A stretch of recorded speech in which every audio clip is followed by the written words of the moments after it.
Welcome to YouFlix. Thank you for taking the time to watch our channel.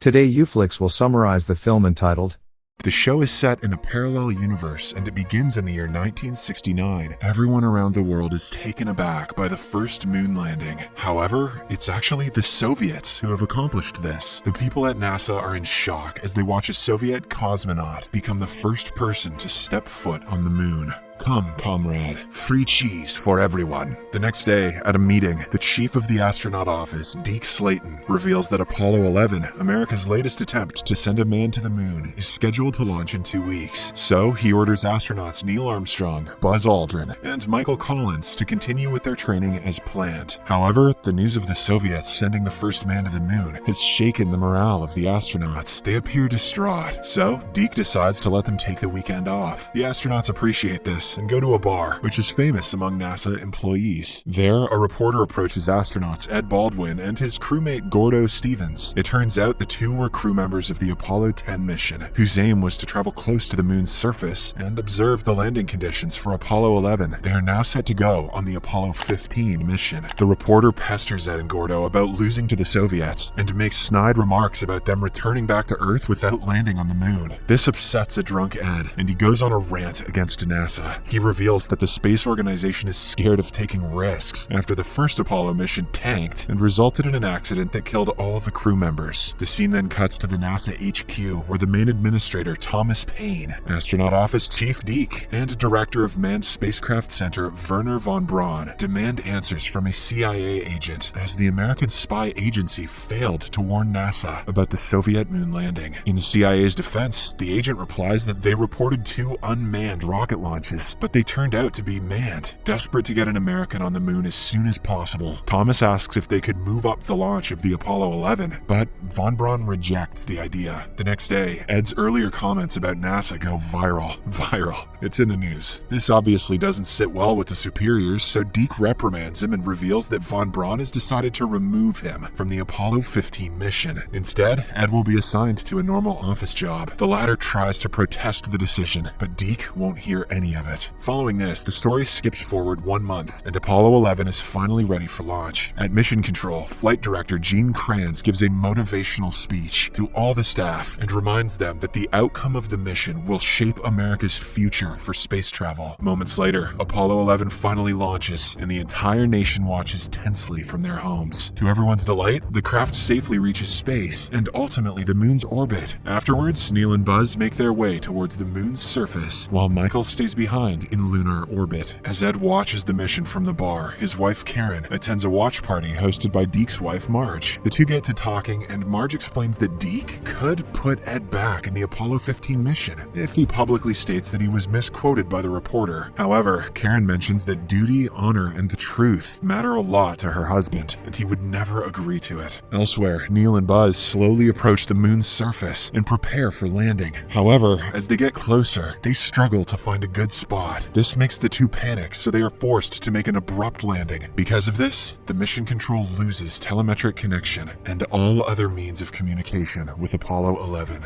Mission control, that's one small step for man. Several hours pass by, and after not hearing from Apollo 11, von Braun concludes that the spacecraft is likely to have crashed. They even ask Michael, who is in orbit, to return back to Earth. But just then, the mission control receives a transmission from Neil, who lets them know that Apollo 11 has successfully landed on the moon. This sends all of the NASA staff into a state of ecstasy. They start to celebrate while Neil hoists the Stars and Stripes and becomes the first American on the moon. After a while, Neil and Buzz wrap up their mission on the moon and reunite with Michael in orbit. Then, the three of them set course for Earth, and they didn't even need Stanley Kubrick's help. 2 months pass by, and Ed has become fed up with his desk job. One day, he confronts Deke and asks him to reinstate him as a member of the Apollo 15 crew. However, the boss is still unwilling to take him back. Later, NASA Administrator Thomas Paine conducts a meeting with the other high-ranking officials, saying that he has some bad news. He suspects that the Soviets are planning to set up a lunar base on the moon. Having already lost one race to them, Thomas is adamant on avoiding another humiliation. So, he orders von Braun to quickly take initiative and build the first military outpost on the moon before the Soviets do. Thomas also mentions that the order has come directly from President Richard Nixon himself. I am not a crook. I'm a spaceman.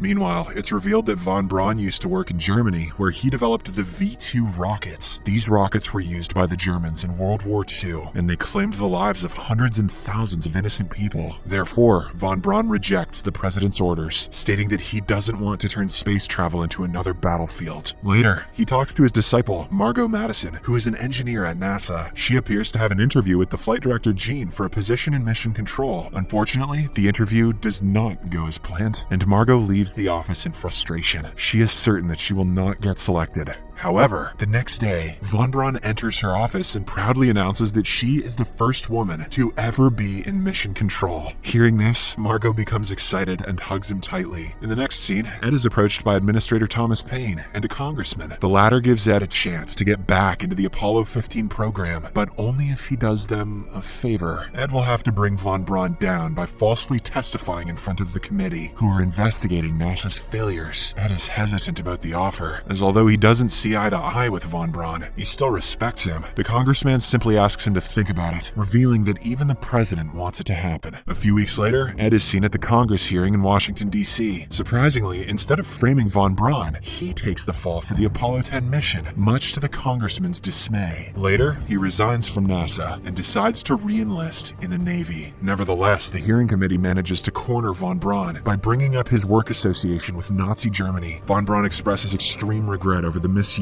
of his work by the Third Reich and claims that it has no relevance to his work at NASA. In response, the congressman reveals various photos and hard proof that von Braun had also been a part of the SS, the Nazi secret police, which was known for its brutality against Jews. This proves to be the final nail in the coffin for von Braun, and he is ultimately relieved of his duties at NASA. I am innocent, please.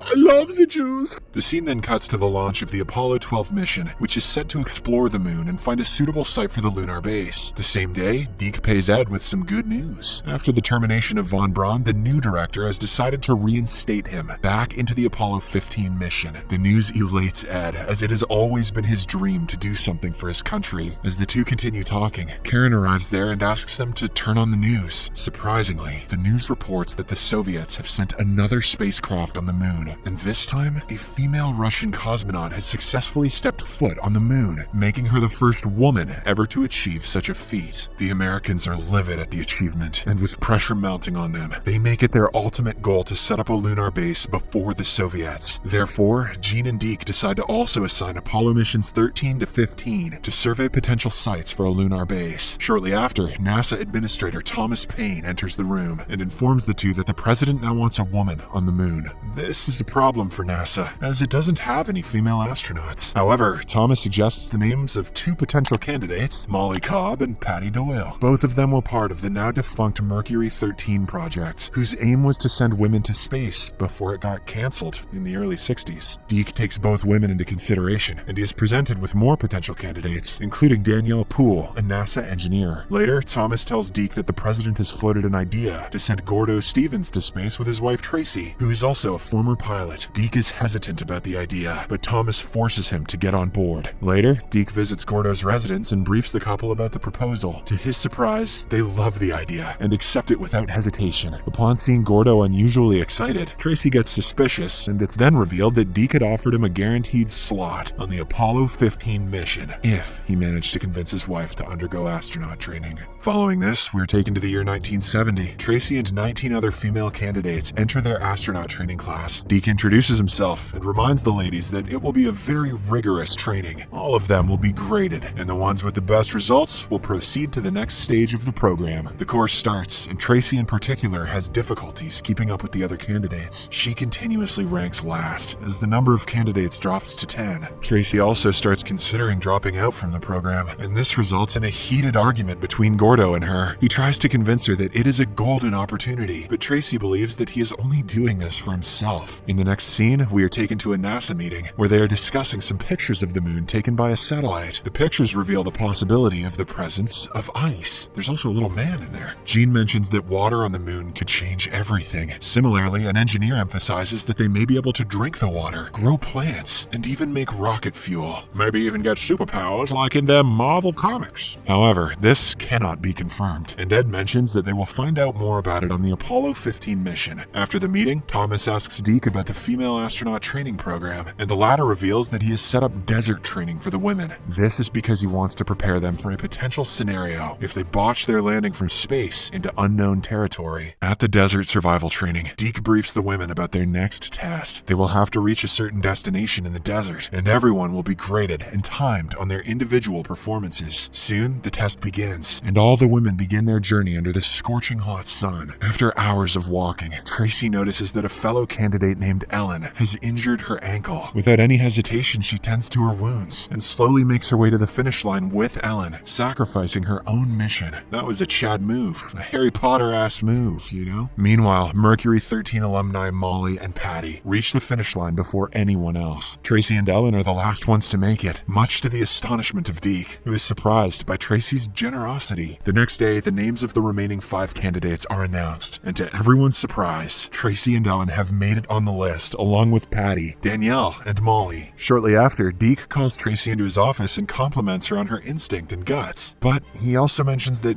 guts alone isn't enough. She needs to be competent and selfish. Saying this, Deke gives Tracy an option to voluntarily withdraw her name from the program. However, she refuses, stating that she is in all the way and wants to be an astronaut badly. On the 200th day of the training program, Ed takes the 5 remaining candidates to a military base and introduces them to a lunar exploration module, aka LEM simulator, which can emulate the flight dynamics of the Apollo spacecraft. Here, the candidates will be performing basic takeoff and landing maneuvers. Tracy is the first to enter the LEM. Half an hour later, as Gordo drives by the military base, he notices an ominous cloud of black smoke emerging from inside the base. Worried, Gordo rushes to the base, where he discovers that Patty crashed the module, because of which she is passed away. The incident devastates the remaining 4 women so much that they start considering to leave the program altogether. One day, a former astronaut named John Glenn visits Deke at his office in NASA HQ. It turns out he was the first American to enter space. John advises Deke to cancel the women's astronaut project, as he opines that it is best for the future of NASA. I'm old-fashioned, you see, and I don't like women.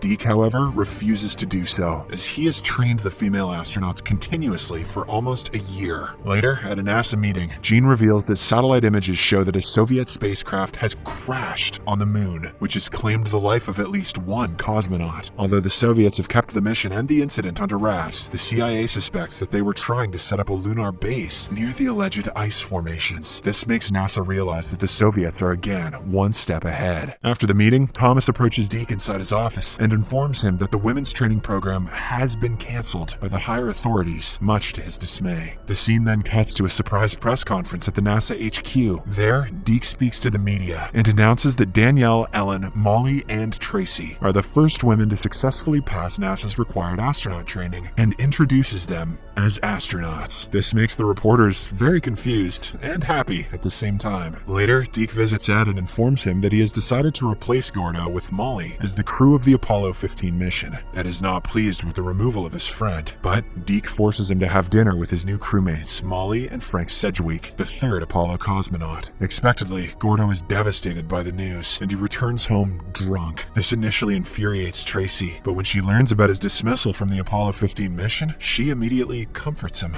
Meanwhile, during her training for the Apollo 15 mission, Molly gets into an argument with her new crewmates, Ed and Sidgwick, because of her stubbornness. When Margot learns about it, she reprimands Molly and reminds her that she is an astronaut, so she has to be perfect in every aspect. This involves being social and cooperative. Fortunately, Molly takes the feedback well, and she corrects her ways. The scene then skips to the day of the Apollo 15 launch, where the 3 crew members, Ed, Sedgwick, and Molly, are strapped into the rocket. As soon as it takes off, Deke gets a call from the president, who congratulates him on the launch. However, he also warns Deke that if Molly screws up, he will face the consequences. Thank you for watching.